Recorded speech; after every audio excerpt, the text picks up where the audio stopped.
So welcome to the 12th, I always forget to call it, the 12th reading in the David Has Zoom Pro for a few months reading series. A few months has now been redefined to be 14 months. So it's a little bit longer than expected. But thank you all for tuning in, and thank you to our three incredible readers, Danika, Sara, and Adrienne.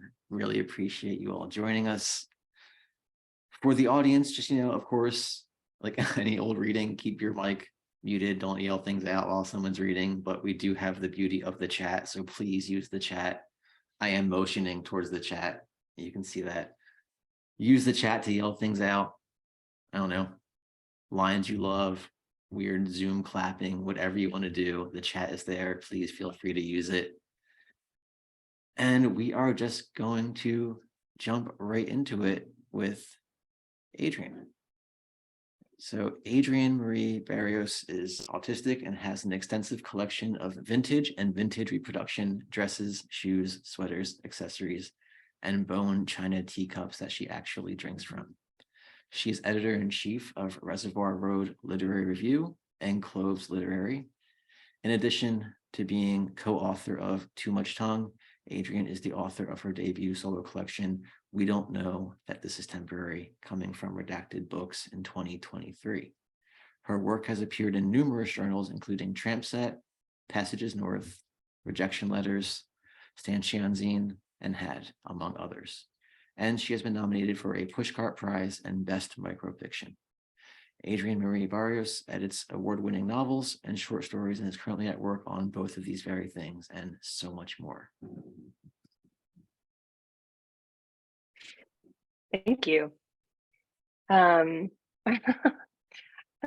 Yes, the comment from Dave, the mirror that's been in every single photo that I post on Twitter, right there, just for everybody here. No one else has ever seen it on video, I don't think. So that's unique here. Thank you for the introduction.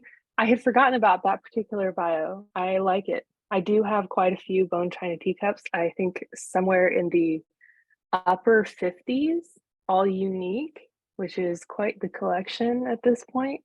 And I love them. Some of them are chipped or cracked, which is unfortunate, but love them nonetheless. Well, so this is my first reading where I have an actual book published, which is crazy. And another one on the way. Normally I have pieces published in journals that I read from, but today I'll be reading some from the physical copy that I have of Too Much Tongue, which I wrote with Lee Chadwick.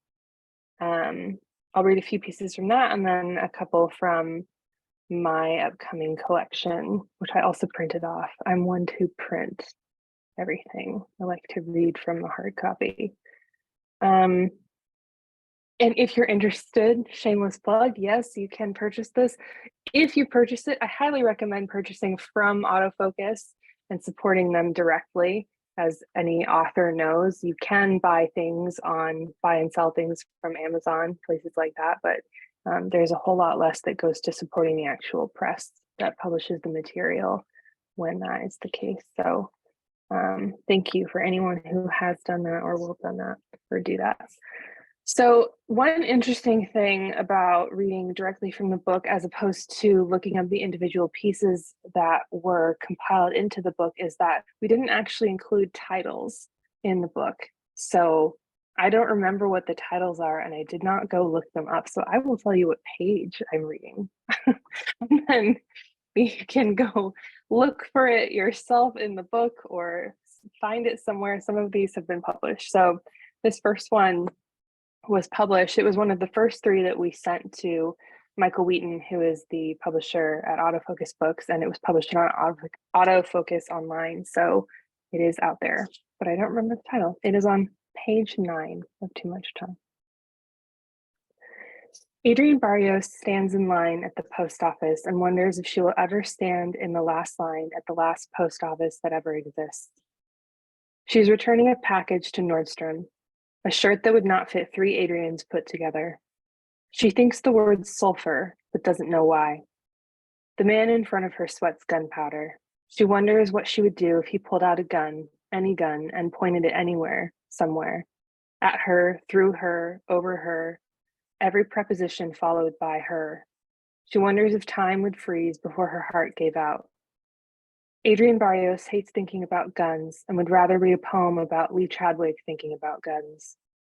Adrienne Barrios wonders if a bullet feels like a lie. She wonders if everything feels worse than a lie when coiled tightly, wrapped in metal, propelled through a spleen. She wonders if she should send Lee Chadwick's daughter inside the box to Nordstrom, where everything is soft and cashmere and no one has guns. But she knows even this is a lie. Everything is a gun if you live long enough or are constantly squinting. Adrienne Barrios, who will never have kids, wonders how to keep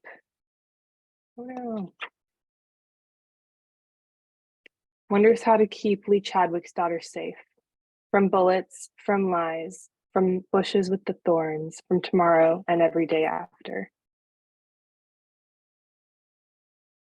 And anyone who is familiar with Lee Chadwick's work knows that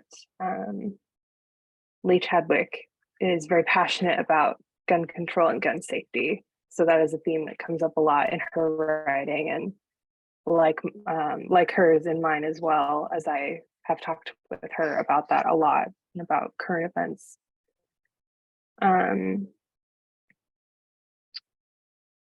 This is perhaps one of my favorites that we wrote. It's on page 51. It has not been published anywhere.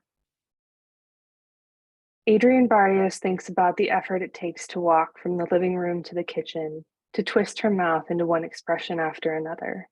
She asks, if energy cannot be created or destroyed, will I run out before I can ever smile at my wrinkles in the mirror? She thinks probably not. She can see the wrinkles already. Adrienne Barrios asks Lee Chadwick, are wrinkles good or bad? Lee Chadwick says yes. That's enough for now. Lee Chadwick catches the sun in a jar and puts the jar in a box she hides under her bed. She says, not yet. She says, hold on for one more morning. She says, let the sun bloom into a moment of stillness.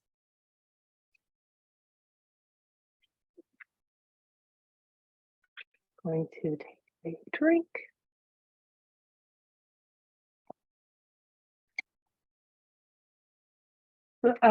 This is the last one I'll read from Too Much Time. It's on page 52. Lee Chadwick thinks bed is good. She says, bed is where people should be when they should be in bed. Adrienne Barrios tries to nod with her head against a pillow robed in shimmering roses. She says, bed is where I go when I need to remember what it is to remember what it is to live. Lee Chadwick says something, but Adrienne Barrios can't hear over the marching band inside her head. A cattail swishes, a muscle spasms. Orange fur in the air, a dance, imperceptible. Something simmers, someone creaks, a dim light dims. That is Too Much Tongue. They're all written in that style. It is quite different, unique to that particular collection. I'll read one short one and one medium one to wrap up my time. These are from my forthcoming collection, We Don't Know That This Is Temporary, which is coming out from Redacted Books in May. Neither of these have been published. This first one is called Feather Bones. When he's gone, I sing about the desert sky, the way you woke in the morning to find her gone, the space where she slept, now yours. When he's gone, I sing about the woman who broke your heart fast and deep, the woman whose painting you kept in our bedroom, an unformed question I took years to ask. When he's gone, I remember the night we sang it together, the crowded bar so quiet we could hear the ice shift in the tin as vodka ran down the cubes, cracking, settling, the perfection we created, if only for some minutes. A blip in a string of nights, weeks not worth remembering. When he's gone, I sing your notes, your lines. I leave the hole I used to fill when we sang about her together, the imagined croon of your new lover filling mine.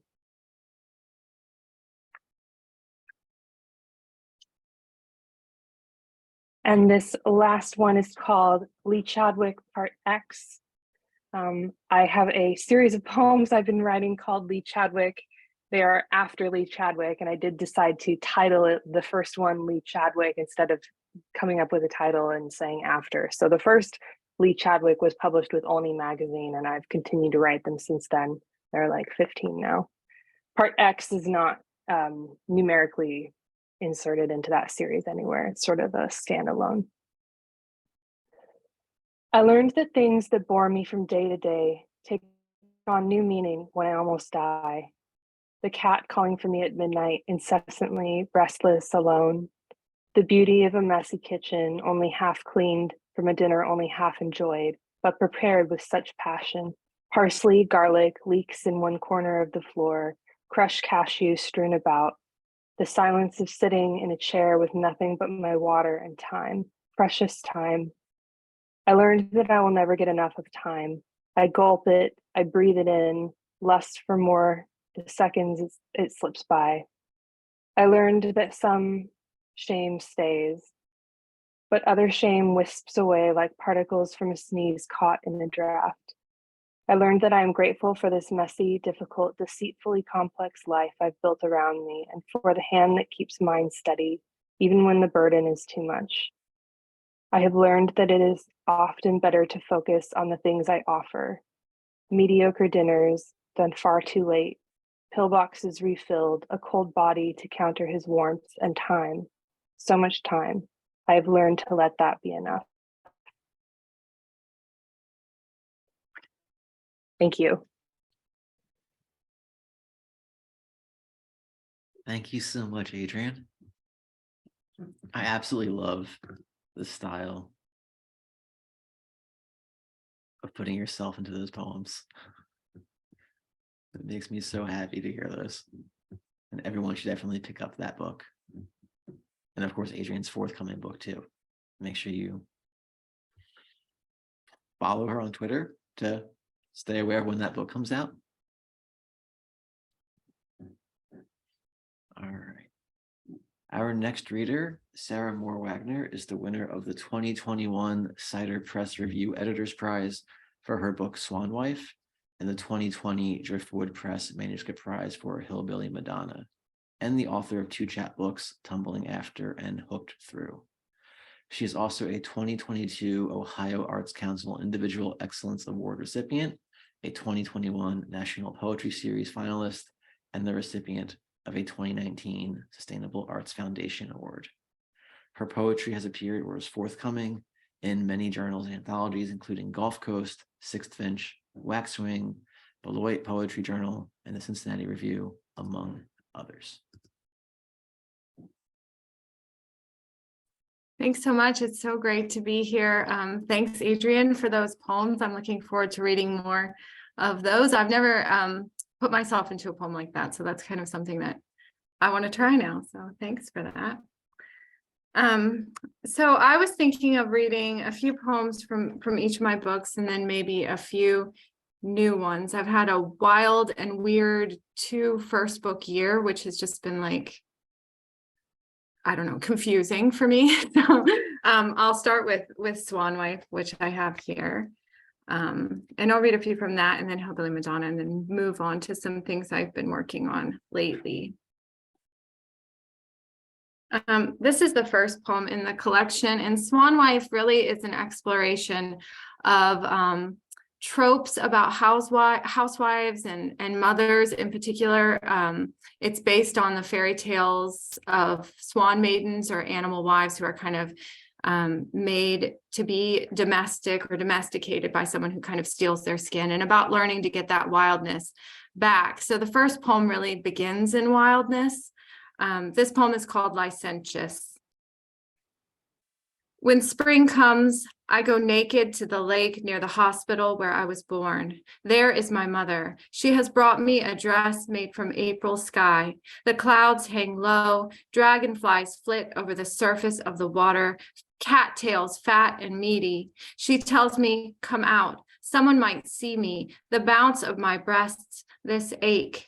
I will have to marry the snake slithering on the banks, will have to marry the sun, a thick hand on my shoulders.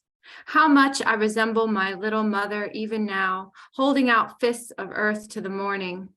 Give me a husband who's never seen the glint of my skin, how it looks like a knife, a fine hide to carry home to the children, to place by the fire.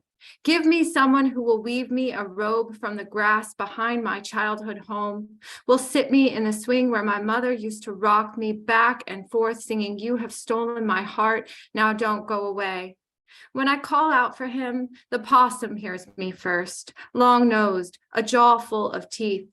After I leave, in the middle of the night, he comes to my bedside, favors the darkness I've grown there, the way my sheets pitch up into a cave, how I've always been bifurcated, two halves of a girl, my want so pungent it reminds him of his mother, how she'd play dead in the road for the hawks, pretend not to be so lovely, pouch full of babies, thick as disease.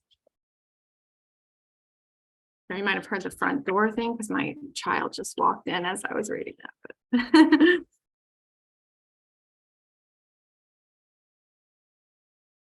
this one's called Ball and Chain. At Michael's, in the aisle where they sell cake toppers, there's a whole section of tiny porcelain figures, and in each of them, the husband is attempting escape. He's running away, and the bride has her hands on his shoulders or the tail of his tuxedo. She's holding him by the shoe. Her father is there with his big gun to the temple of the groom, who's casting a glance to the back door of whatever church they're in, past whatever altar. My mother holds one out to me, says, "Look, wouldn't this be cute?" Remember in college when we sat together by that lake that was so dirty no one, no matter how wasted, would ever swim. And I dipped my toes in, and you called me Swan. You said, "You'll go where you want." It was maybe then I knew you saw me, how I wanted to fly or float, to cover. How even a mute swan will hiss and attack if you get too close. How you called me beautiful then, so beautiful and so loud, the way I'd hoot up to the stars, the way I showed my teeth. We curved our necks in to make that symbol which comes from the swans, the way they bow, the way they sound, the way a heart can be made from two bodies, the way the honeycomb of my wing was built for yours. And I say to my mother, if anyone is running, it is me. But I won't, because it's you, because you're building me a nest on the bank of my childhood, one where I can sit and watch each day break slow, little cygnets aglow in early dawn. Now, during that poem, my dog was kind of crying to go out, so this is what Zoom does. Now she doesn't want to go out anymore. Maybe my husband will let her out.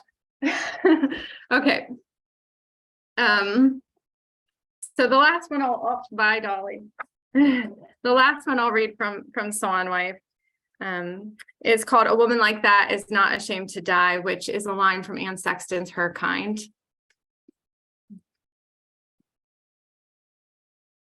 I have a thimble for an eye, tin-sided, guarded. At night, the boy I married puts his finger inside the socket just to see. Out comes a worm. This is a ghost story. I am by the campfire with my father, but he is asleep. He fell off just at the climax, boots so close to the flames he ignites. Now my father is a burning bush, and I can just make out his skeleton beneath the flames. For once, I recognize myself there, and also God there. My father says he's come to get me, to take me out. Take off your shoes. Barefooted, clean-faced, I'm back in my own bedroom. It's night and the window is open. Through a tear in the screen, I can hear my mother's voice whisper the story where the wife finds all the bodies in a locked room, where the closets all have spikes, and on every spike is a blonde head. How lightheaded I am suddenly. The strands of my hair could be webbing. I put my body over my husband's, hair cascading down. I've caught you, I'll say. I won. And with my tin eye, I'll watch the blood drain out of his face, and I'll want him to say my name forever, as it was before him. This is my name, the first one, unfathered, my only name. So that's Swan Wife. And there's a lot of fairy tale and historical poems and things in that one, where I kind of imagine myself entering the space, figuring out how to live as a wife in this kind of domestic sphere that I now find myself in. So then my other book that came out this year is called Hillbilly Madonna, which is really different from Swan Wife. And surprisingly, they both started as one book because I just was kind of throwing all the poems I'd ever written into one book. And then I realized I actually have a book about being a wife and domesticity and fairy tales and all that. And then I have a book about my childhood and about Appalachia and about the region my family comes from. So I kind of went back and wrote into that space. I went back to the places that I grew up in and wrote into the spaces that I left to write a more place-based and childhood-based book, which became Hillbilly Madonna. So I'll read a few from here. This one's called Girl as a Deer Shedding the Velvet. I was born with bulbs protruding from my scalp, soft and pliable. These were my ideas in the strictest sense, new and warm to the touch. My first friend was a small tree, was a railroad spike, was the knife my father took to the base of every single thing I wanted to keep. My body, my childhood, uprooted. I was uprooted. And when I came of age, all this soft down, this soft tore open, petaled off piece by piece, the red of me, so sharp and so bright, white bone. Here I am, still peeling, almost hard-headed and ready to hang.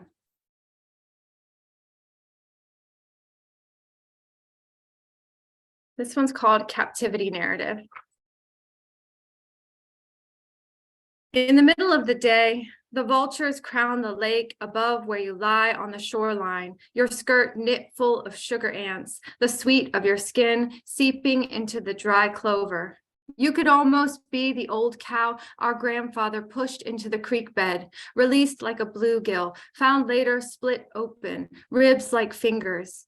And didn't you know you were this unidentifiable figure, redolent as meat, pickled in your own age, the salt of every meal expelled into droplets?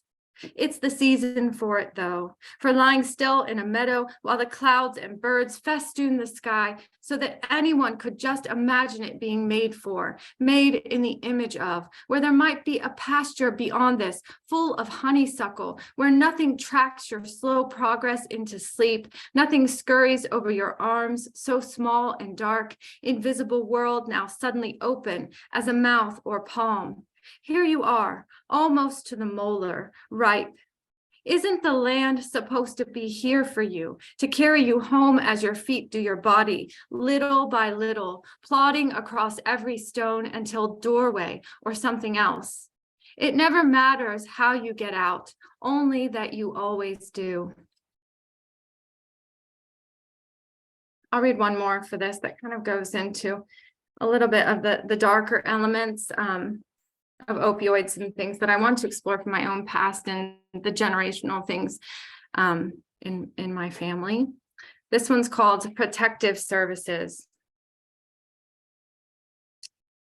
Nights I lay like arms across a torso, the way my nerves look, smallness of veins, like tributaries the world spawns as the catfish do in the lake.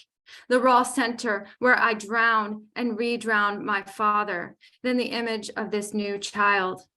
Remember Hecuba, her 19 babies, how she was also born from a river god. Some days I want to drill my hand to the headboard, to keep dreaming I sent my own self away, mouth full of cotton.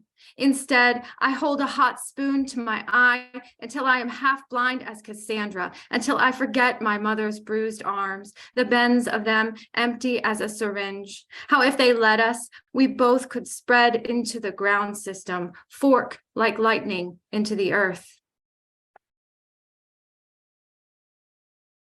So I have a couple more minutes. I set a timer because I either don't read enough or I go over, and I never know between. But I had a poem accepted by South Dakota Review recently, and my father earlier this year, he died of COVID, and Hillbilly Madonna is about a lot of kind of bad things about him, and it has him a lot in it. And this was picked up before he died. So I've been kind of grappling with this and also dealing with his death as the next of kin. So I've been writing poems, and I had my first one accepted about this. So I thought, well, I'm gonna kind of rip the Band-Aid off talking about this and read it to you all, if that's okay for you. So this one is forthcoming, but it's called When My Father is Ash. And there's an epigraph from Keats on sitting down to read King Lear once again. And the epigraph is, but when I'm consumed in the fire, give me new phoenix wings to fly at my desire. Stone archway, are you there, fire? Are you there, bone? Are you there, metal pins in the fingers he severed? I don't want to picture my father when he goes into the oven like the fourth man in the Bible who went into the furnace with Shadrach, Meshach, and Abednego. He is faceless and he walks the flames, holds his hands so they don't touch even the door they closed to keep him in there. Combustion and the breaking down of everything that took him, those lungs so filled up with weeds. But I do. It's like clearing the land, I say to myself, when I picture his face, yellow, and the beard he kept so close. That's what kings do, clear the land, plant. Fire like Keats' fire, with phoenix and rebirth, like fire on the finger of God. Are you there, God of my father? Are you there, transformed father, who went into the fire and is returned to me in the simplest urn I paid for because he'd want that? Who will take his teeth, the ones he'd click into place? Who will take his hand inside that oven, inside the funeral home, inside the city I was born in, and hand it to him, wrapped up so tight? Who will give me back my father after he has gone through the fire, condensed to nothing but dust? I think I'll end there. So thank you, everybody.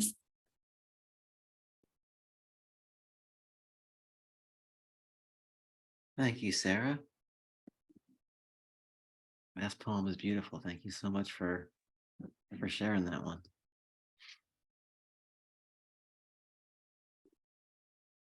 All right, our final reader, Danika Stegeman LeMay's work has appeared in 128 Lit, Afternoon Visitor, Apartment, Blue Arrangements, Cloak, Concision, Leavings, The Woodward Review, and Word for Word, among other places, and is forthcoming in Ethelzine. Her video poem, Then Beetlejuice Reappears, was an official selection for the 2021 Midwest Video Poetry Festival. Danika's debut collection of poems, Pilot, was published by Spork Press. Thank you, David. Thank you, Jenny. Thank you so much to Sarah and Adrienne for reading amazing work. What an honor to be reading with you. And thanks you all for being here. David, you've created this really wonderful community space on the internet that it's very pleasant to be inside of. So thank you. Okay, so I'm going to read just a few poems from Pilot, which is right here. And then I'm going to read you some newer things. Okay. Oh, you know what? I should say, I wrote the poems in this book out of episode transcripts of the TV show Lost. And some of them were written with computer code, a FizzBuzz JavaScript application. And those ones have the title, have machine in the title. And I'm going to read a version of a poem that I erased, and then a version of a poem that I used the machine to help me write. So it's the same poem, but two different versions. Homecoming. Matter comes in from the water. The ocean collects all sorts of garbage. Straw, headphones, buttons, all the bones. How we amass information never ceases to amaze me. Voice. Combine the benefits of capture with instant delivery. Shot of cloudy sky. We stand in the clearing rain, waiting for memory to reset. Voice. Everything's normal. What do you think happens after the sun sets? No tree shaking, no blood, insanity. Voice, you're safe. A wire is tripped. I feel the loss of holding on to nothing. The rain has stopped. It's daylight.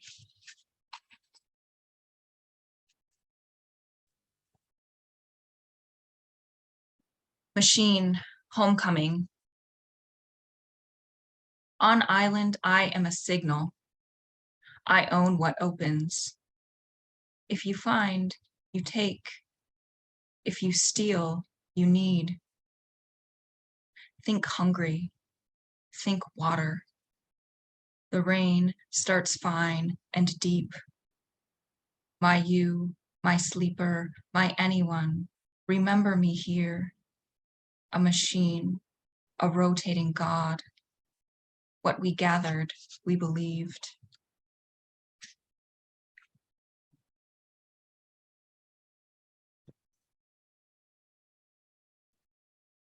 The greater good. Well, you found me. I'll never be the same again. Agent, blast radius. We climb into the canopy. You're suffering from something and whispering to the trees. Agent, currency dressed as trust. Come sit next to me. I know what's happening to you. Intent is going to get inside us. Agent, adaptability concealing distress. I'm not terror, but I know what it feels like. We're here to disrupt presence. Agent, strip of white fabric. You don't see things clearly. Agent, chloroform. Fate brought us together.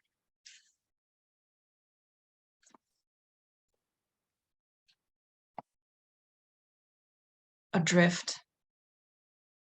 To revive, a floodlight. The wreckage starts in shouting distance. You made me fire. I made you fire. As far as I know, the world is still there. You take a bullet I didn't ask for. I know you. You're carrying something. Easy, easy. We're caught. How long have we been here? We were in a plane crash. It's going to break us. I'll just stop bleeding then. Could the record reflect? This is for you, that simulated sun on the water. I'm just gonna read one more from Pilot. It's an unraveling poem and they have a different form. One of them, unraveling. We don't want to be here anymore. Where exactly is here? In the jungle deep. Torture the sound of leaves. We crashed. It was an accident. Time is a compound burning. A second, a minute now. You remember the binding of days. You remember every shovelful of earth. You remember like you remember your body. Time is an opening. Give me your hands. Give your hands to me. So that's Pilot. My cat is scratching on the door, so I'm gonna let her in. So that you don't have to listen to scratching. Okay. I'm gonna read a poem called Amanuensis. Both of these poems that I'm gonna read are from a project I'm working on right now called the Book of Matthew. That's about prophetic dreams and dissociation and magic and other kinds of miracles. I was reading Angels and Saints by Elliot Weinberger, which is an awesome book, while I was in the process of writing this. So there's some of that in here for sure. And I had also recently watched Crimes of the Future and read the book Feast of Fear and Agony by Paul von Ostigen. Okay, amanuensis. You've got a face like lightning. I trace the shadows of your eyelids to form tears beneath mine. Once, an opera singer looked inside me, water in the whites of her eyes, defiance in the irises. Black lace scalloped her tender wrists. I touch you gloved. I mirror her, imaginal across years, double her voice like stars in space, incalculable. Chaos is order repeated exponentially. I seek the song, but never find it. I feel the life force that inhabits your body. Her skin was cream spun to silk. I dream a demi-ghost. Angels are invisible. Only demons make themselves visible. A structural system mapped into being. Corporations linked. The linear commodification of art as saleable object feeling. Do I want this liturgy removed from my body? Is what I want unholiness? Wires and clamps, a permanent wave method. Lux cords checkered and spiraling, joining to your material heart. You ask where I am, what I'm doing. I'm in your dining room, listening to an aria from a Faustian opera over and over, writing a failing epistle. I'm trying to decide if I want you to tie me up or if I want to tie you up. Marguerite is the eternal feminine. When Faust's soul exits his body, it drags him into hell. Aria, dining room. I dream a new shape. Some lines read horizontally, others vertically, others diagonally. Words become vision. You're supposed to be a medium for mystical surrender, amanuensis. I expect to feel a sensation in my lips, but don't. I expect a bright hell, but forget the brimstone and smoke clouding everything. Astral dust. A saintly figure makes a bargain.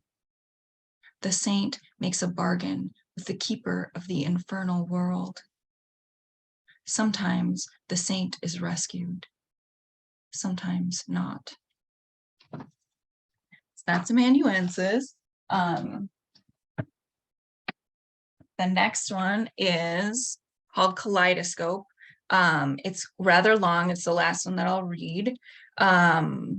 I originally wrote it on paint swatches, like the little paint swatches that you get at like a home improvement store.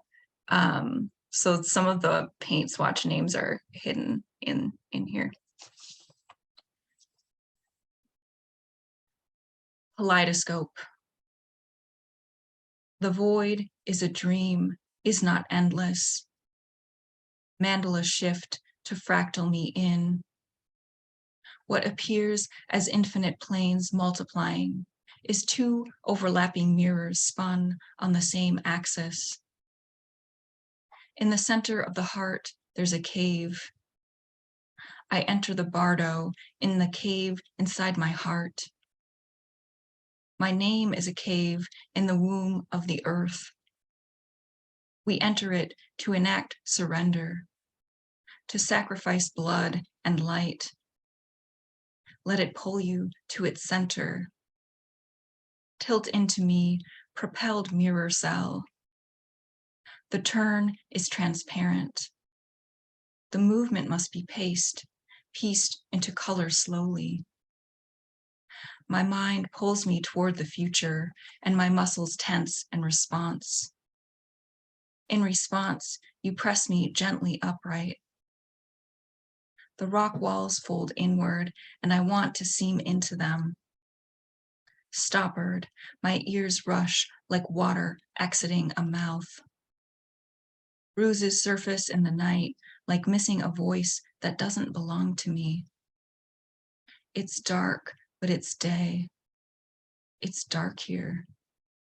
The shapes shift as the colors merge. Muted, I feel my blood flow.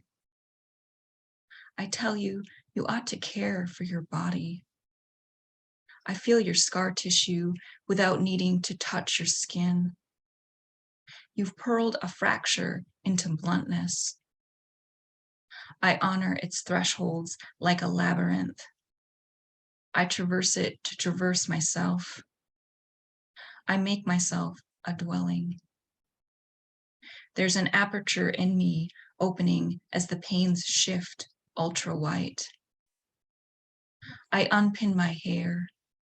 I unhook my eyelids. I loose my bindings and make a burnt offering before your eyes. I allow a balm to pour down my spine like pooling honey ambers the moon. You can't leave the room until you're certain you've caught the last glimpse. You look at your hands and say heart leaves. I trace a supernova in rose water. Keep gazing into me. I'm the kaleidoscope. Don't tell me what this word means. I want to leave something unsaid. A kaleidoscope embodies balance, one side ever doubling one side, ever changing, two mirrors open and close like pages as two planes touching.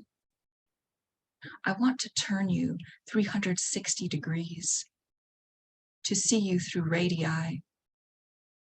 I try to see through into you, but I can never feel certain.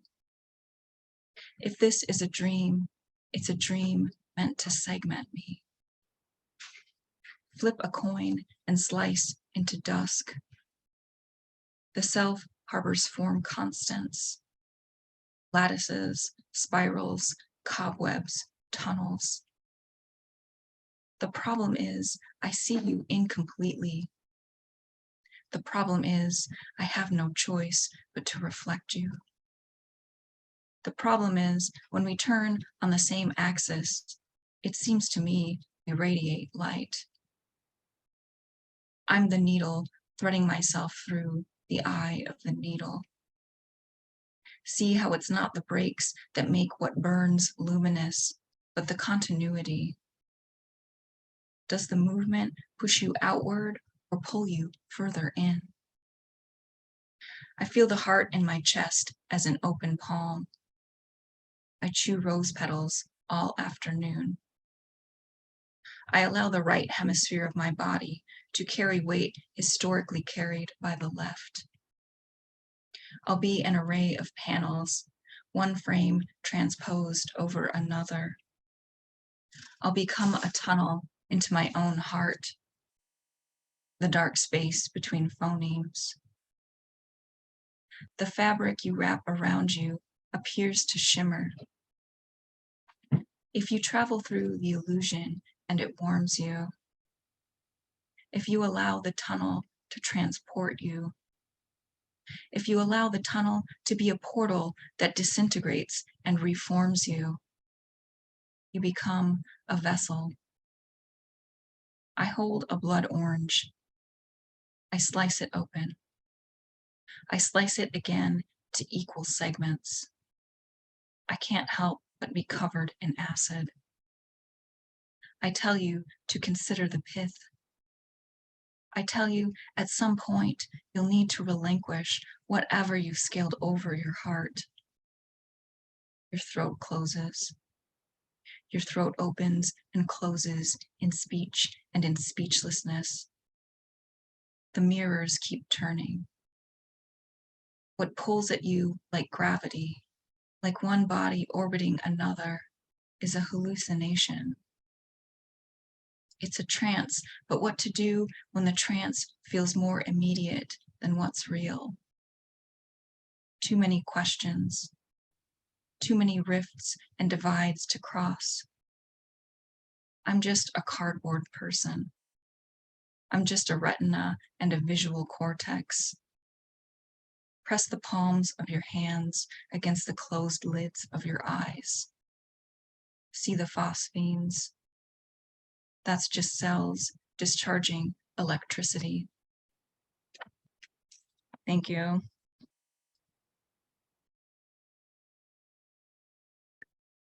Thank you, Danika, for bringing us to a fantastic end. I've been posting links to everyone's books in the chat, so please buy their books. They're amazing, but also I'm reposting this link to something Danika just had published with Cloak called Relentless, which is this, I forget what you call it, infinite poem. And it's just so much fun and very addictive and just very generative. I was going to like share my screen and kind of click through it, but I think that ruins some of the fun of actually doing it yourself. So please click on that link, check it out. It's a whole lot of fun to do. And again, like I said, it's addictive. I found myself spending, I kept wanting to see what came next. Yeah, it'll go on forever if you keep clicking it, David. So be careful. As I'm learning or was learning, and I had to like, pull myself away from it, and I came back to it because I was just very curious. So definitely check that out. So unfortunately, that's the end of tonight's reading. We will be back in, I don't know, a couple of months. I don't have to have Zoom Pro to teach for the next like month and a half, so I'm going to be cheap and cancel my Zoom Pro subscription for a little while and save myself a few bucks. But we'll be back in the spring semester, so follow us on Twitter as long as Twitter is still around over the next few months. I have a feeling it's not going anywhere. You can follow us at David Has Zoom Pro on Twitter. And if you go to YouTube, you can find eventually this reading and all of our past readings by searching David Has Zoom Pro for a few months. And I'm assuming there won't be too many results for that. But thank you again to Danika, Sara, and Adrienne. Let's have another like Zoom round of applause. You can have that little clap icon and stuff. So please buy their books, read their stuff, play with the infinite poem, and hopefully I'll see everyone again in a couple of months. All right, have a great night. Thank you. Thank you, David. Thank you.